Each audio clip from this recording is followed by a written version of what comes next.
আপনাদের কাছে, মহান আল্লাহ তাআলার কাছে খাস করে দোয়া চেয়ে আমি আমার বক্তব্য শুরু করছি।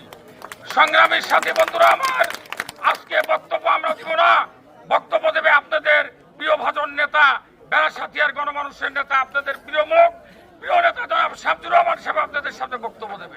আমি শুধু কয়েকটি কথা বলতে চাই।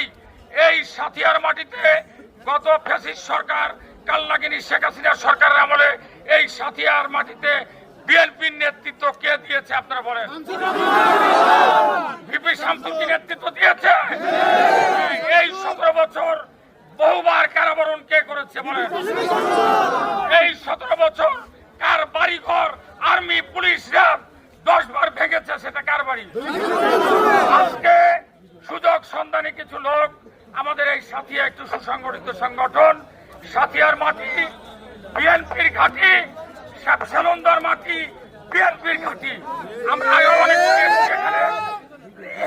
আমরা এখানে আগে অনেকবার এসেছি, না বললেই নয়। আমাদের এখানে যে সাইদ আছে, মহির আছে, আরো অনেক নেতৃবৃন্দ এই 15 বছর এই সরকার দ্বারা নির্যাতিত নিষ্পেষিত হয়েছে, কারাবরণ করেছে।